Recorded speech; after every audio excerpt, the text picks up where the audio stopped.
A long time ago, there was an empire that was surrounded by a huge wall. The Imperial Iron Wall was intended to protect the empire. The ruler of this empire achieved great power by having a strong military, among other things. This military had already been established many years before, as the emperor established a law on mandatory military service in his younger years. This is depicted in the card Conscription, together with a younger version of the emperor and a soldier with armor, very similar to that in the artwork of Imperial Iron Wall. By the way, does anybody else get Attack on Titan vibes seeing this wall? Never mind. To finance the military, he introduced a new tax as shown in Royal Decree. He can also be seen in Spell Stopping Statue, Imperial Order, Imperial Custom, DD Recruits, and Contract Laundering. It is hard to say to what extent these cards belong to the story. Imperial Order and Imperial Custom give at least a small insight into the daily life of the Emperor, and at some point during his reign he enlisted the DD Recruits, but later burned the contract with them. Unfortunately, the reason behind this remains unknown. Now things are getting a bit tricky, as the artwork of the ruler has been changed quite significantly on all the following cards. Both the artwork style and the clothing and crown have been slightly altered. And apart from the first card, the ruler is no longer labeled as an emperor but as a tyrant. So it can no longer be determined with certainty that the two are the same ruler, or maybe one is just a descendant or something like that. What can be said is that both are emperors and are about the same age, and they rule over the same empire, as we see later. The different drawing style can possibly be explained by the fact that some of the next cards are a reference to the well-known fairy tale The Emperor's New Clothes by Hans Christian Andersen, and they wanted to illustrate the fairy tale better, but I will explain this in a moment.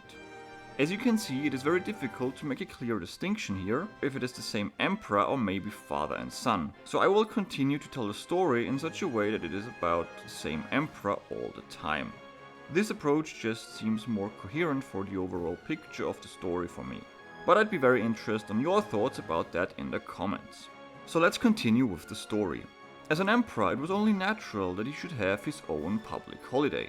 And on this holiday, the emperor had something very special in mind. He wanted to present his new clothes to his citizens. And this is where the reference to Hans Christian Andersen's The Emperor's New Clothes begin. In Japanese, the card is called Haraka no Osama, which translates as the Naked King, which is also the Japanese title for the famous fairy tale.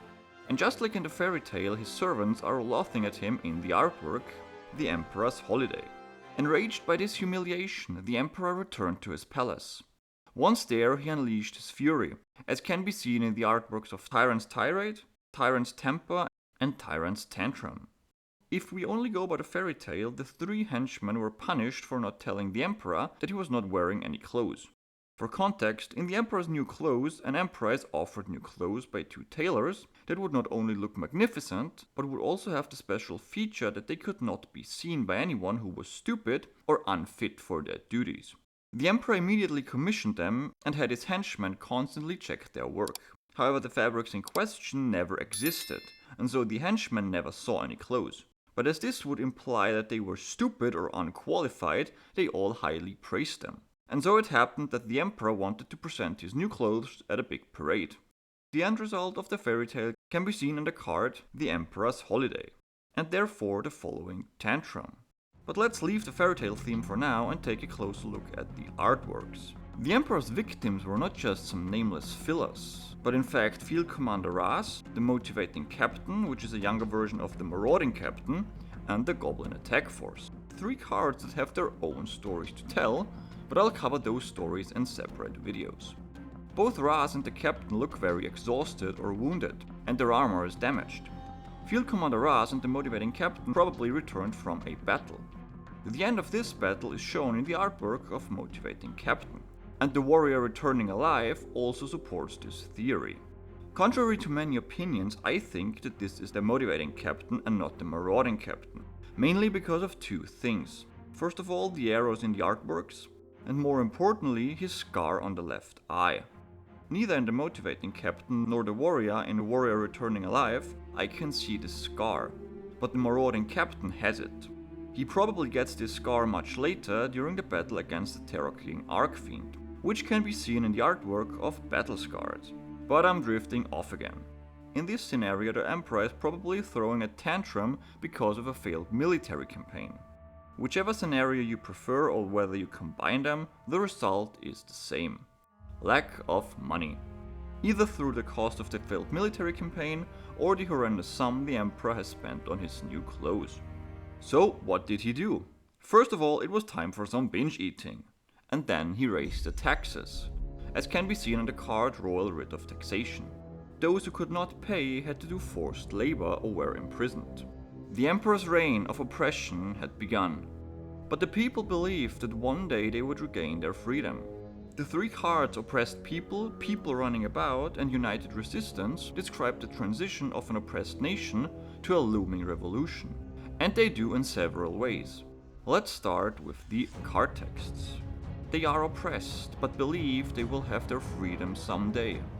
Although they always suffer in silence, they swear an oath to inevitably revolt. The people that gather to swear to fight their oppressors. A revolution is coming. The three cards have a symbolic shift in attack and defense value, symbolizing the change of the people from a defensive to an offensive stance in the phases before the revolution.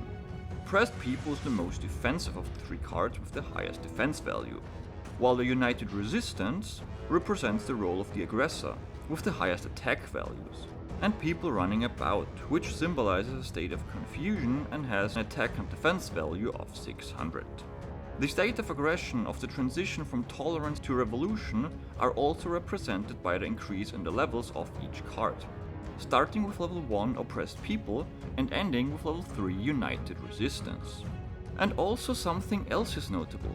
The attributes of the three cards seem very random and not well considered with fire, water and wind.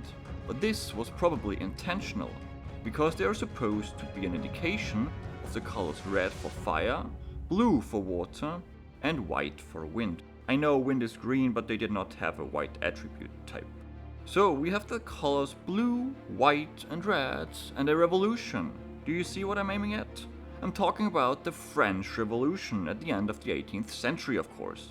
And with all these allusions and references, it was of course only a matter of time before the huge revolution began. The three men on this artwork are all from the three cards shown before.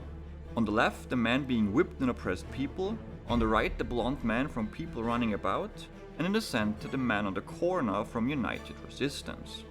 The people armed themselves and wanted to storm the fortress. However, the Emperor was prepared for this scenario, and so the revolution ended before it had really begun. At least, that's what the Emperor thought. Not only the common people suffered under his reign of terror. Many soldiers in the Imperial Army could no longer bear the situation, and were shocked by the Emperor's cruelty towards the revolting people. So the remaining revolutionaries met with the soldiers, and planned a new riot for the next day. The Emperor felt safe that night, believing that he had crushed the revolution, as depicted in Asleep at the Switch. The following day, the people once more gathered in front of the fortress. The Emperor stepped out again, filled with arrogance, to crush the revolt. But this time everything was different. As the Emperor approached the people, his own soldiers and servants attacked him, as can be seen in the artwork of Double Payback. According to the direct Japanese translation, these two situations probably take place immediately after each other. And however one may interpret it, the Emperor tried to break free and escape, but the soldiers stopped him, as seen in Tyrant Throws. By joining forces, they succeeded in removing the Emperor from his throne, and a new ruler was elected. The old Emperor was disowned and banished of his former kingdom. When he left, he was bombarded with all kinds of things by his people, who had been oppressed for such a long time, much like Cersei during her walk of shame in Game of Thrones. And in the end, the people decided to tear down the fortress of the former emperor, in order to finally put an end to him and his reign. And so, the people at last regained their freedom. If you enjoyed this video, please like and subscribe, as this helps my channel grow so I can make more Yu-Gi-Oh videos for you. Until next time, and may the heart of the cards be with you.